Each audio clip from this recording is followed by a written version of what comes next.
नमस्कार दोस्तों, मेरा नाम प्रखर श्रीवास्तव है। मैं आप सभी लोगों का स्वागत करता हूं आपके अपने चैनल गुरु घंटाल में। दोस्तों, आज मैं आप लोगों को एनेक्सेशन ऑफ अवध, अवध पर कब्जे की कहानी के बारे में बताऊंगा। इसको जानने के लिए पहले आप लोगों को अवध के कुछ इम्पॉर्टेंट फैक्ट्स के बारे में जानना बहुत ज़रूरी है। अवध किंगडम के कुछ इम्पॉर्टेंट तथ्यों के बारे में जानना बहुत ज़रूरी है। अवध जो कि एक प्रिंसली स्टेट हुआ करता था नदन इंडिया में, इसकी पहली कैपिटल अयोध्या थी जो बाद में जाकर फैजाबाद बनी। And Awadh became one of the provinces where governors upon the decline of the Mughal empire began to consolidate their own empire, own power.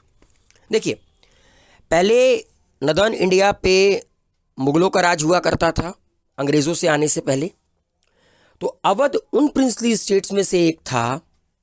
जब मुगल बादशाह औरंगजेब की मृत्यु हुई और मुगलों की ताकत हिंदुस्तान में कम होने लगी, तब कई सारे प्रिंसली स्टेट्स के जो गवर्नर हैं उन्होंने उस प्रिंसली स्टेट्स को में अपनी पावर घोषित कर दिया, मतलब उनको उन्होंने एनेक्स कर लिया। अवध उन्हीं राज्यों में से एक था, अवध उन्हीं प्रिंसली स्टेट्स में से एक था जिसके गवर्नर ने मुगल बादशाह औरंगजेब की मृत्यु के बाद अपना एनेक्सेशन अवध पर घोषित कर दिया। The governors of Awadh began to exert greater autonomy until Awadh evolved into an independent state that controlled fertile land of the central and lower Doab region. जितने भी अवध के गवर्नर आए बैक टू बैक, उन लोगों ने और ज़्यादा autonomy exert की तब तक जब तक कि अवध आपका इंडिपेंडेंट स्टेट में इवॉल्व नहीं हो गया, जिसका कंट्रोल जो गंगा यमुना का दोआब रीजन है और सेंट्रल फर्टाइल लैंड वहाँ तक ना हो गया। लेकिन फिर कुछ ऐसा होता है कि कहानी पूरी तरह पलट जाती है। अंग्रेज़ हिंदुस्तान में आते हैं और एक के बाद एक टारगेट बनाते हैं कि पहले बंगाल को जीतेंगे, बंगाल के बाद सिखों को हराएंगे, देन देयर आफ्टर मराठाओं को, देन अंत में देखेंगे हैदराबाद को। तो बैटल ऑफ बक्सर होती है 1764 में, और इसी के बाद कुछ ऐसा होता है, इस बैटल का रिजल्ट कुछ ऐसा आता है कि अवध अंग्रेजों के अंडर में आ जाता है। देखिए, the capital of Awadh was Faizabad. Capital की तब अवध फैजाबाद, अवध की तब कैपिटल फैजाबाद हुआ करती थी। And Asaf ud-Daula shifted the capital from Faizabad to Lucknow in 1775 AD, और 1775 एडी में जो अवध के नवाब थे असफ उद्दौला, वो कैपिटल शिफ्ट करते हैं अवध की from Faizabad to Lucknow. British agents then going by the term resident had their base of operations in Lucknow. ठीक है, अंग्रेज आपका बैटल ऑफ बक्सर जीत चुके थे। बैटल ऑफ बक्सर जीतने के बाद कहीं ना कहीं एनेक्सेशन पावर अंग्रेजों के हाथ में आ गई थी, तो लखनऊ को उन्होंने अपने ऑपरेशंस का बेस बनाया। और अवध के जो नवाब थे उन्होंने एक लखनऊ में अपनी रेसिडेंसी बनवाई ताकि जनता के कामों को और इम्प्रूव किया जाए, थोड़ा सा सिविक रिफॉर्म्स लाया जाए। The battle of Buxar saw the combined armies of the nawab of Awadh Shuja-ud-Daula, the nawab of Bengal and the Mughal emperor Shah Alam second defeated by the British. देखिए, बैटल ऑफ बक्सर में 3 जगह की कंबाइंड आर्मी अंग्रेज़ों के खिलाफ लड़ी। पहला अवध के नवाब शुजा-उद-दौला, दूसरा बंगाल के नवाब, और तीसरा मुगल एम्परर शाह आलम सेकेंड। लेकिन तीनों की कंबाइंड आर्मी भी अंग्रेज़ों के सामने कमज़ोर पड़ गई और ये तीनों मिलकर भी अंग्रेज़ों को नहीं हरा पाए। तो बैटल ऑफ बक्सर में जीत किसकी होती है? अंग्रेज़ों की होती है। अब जैसे ही अंग्रेज़ बैटल ऑफ बक्सर जीतते हैं, उनका एक छत्र राज हो जाता है पूरे के पूरे बंगाल के इलाके में और इलाहाबाद के इलाके में, खासकर अवध के इलाके में।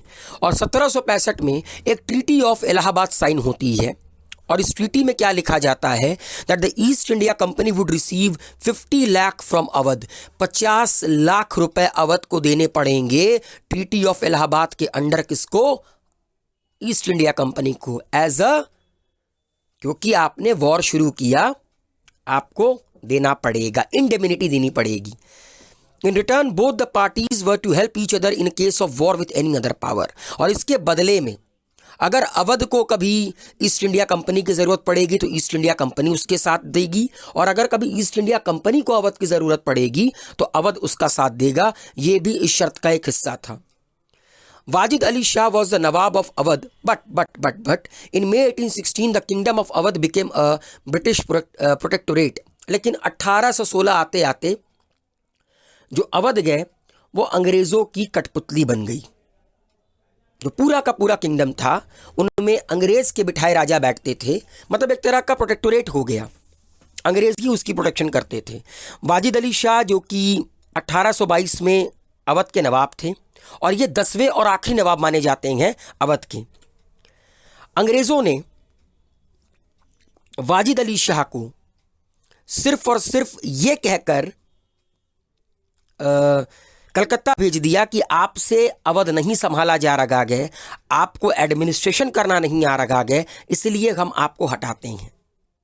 बल्कि वाजिद अली शाह एक बहुत ही कैपेबल रूलर थे, एक बहुत ही कैपेबल रूलर थे। The British resident gave exaggerated report about his incompetence to the company authority.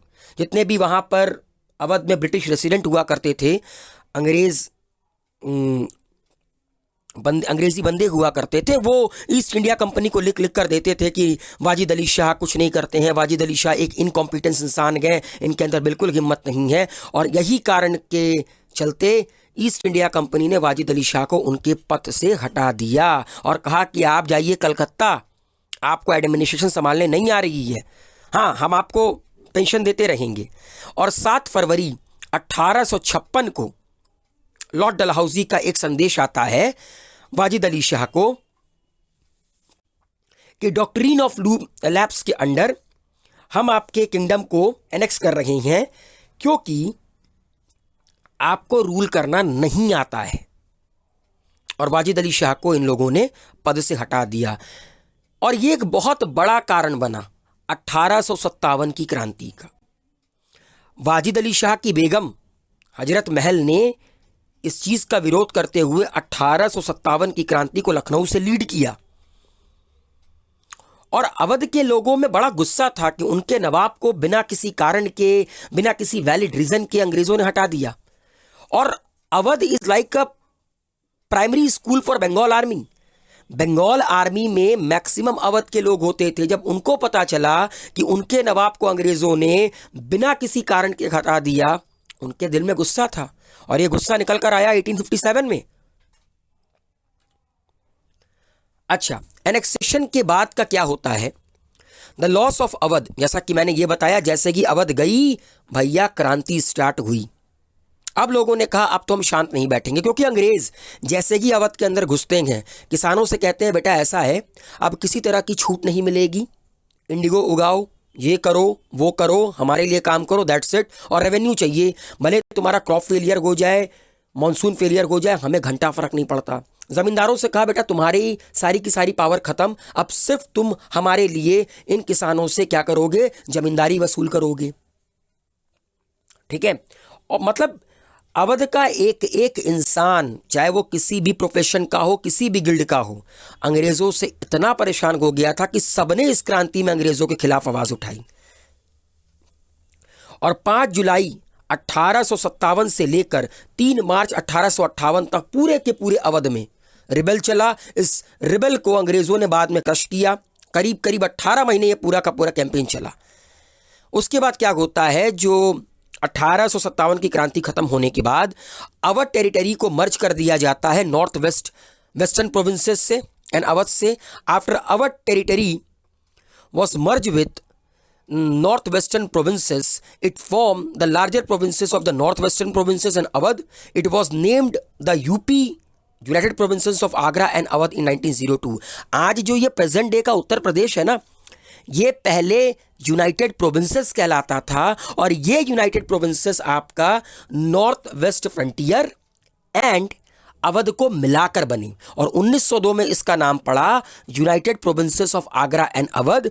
Then thereafter इसका नाम पड़ा आगरा प्रोविंसेस और 1950 24 जनवरी को इसका नाम पड़ा उत्तर प्रदेश। अब आप लोगों से एक सवाल है, यूपी डे कब मनाया जाता है, कमेंट बॉक्स में लिखकर सबमिट कीजिए। आई थिंक मुझे थोड़ी सी मिसअंडरस्टैंडिंग हो रही है। 24 जनवरी और 25 जनवरी, इन्हीं दोनों में से किसी एक दिन 1950 को यूनाइटेड प्रोविंसेस का नाम बदलकर यूपी रखा गया, उत्तर प्रदेश रखा गया, क्योंकि हिंदुस्तान आज़ाद हो चुका था। तो उम्मीद है मेरे द्वारा एक्सप्लेन किया गया एनेक्सेशन ऑफ अवध आप लोगों के समझ में आया होगा। तो प्लीज़ सब्सक्राइब बटन को दबाइए, बेल आइकन को प्रेस कीजिए, गुरु घंटाल को के वीडियोस को लाइक शेयर कमेंट करना ना भूलिए। Wish you all a very good luck, take care, good bye.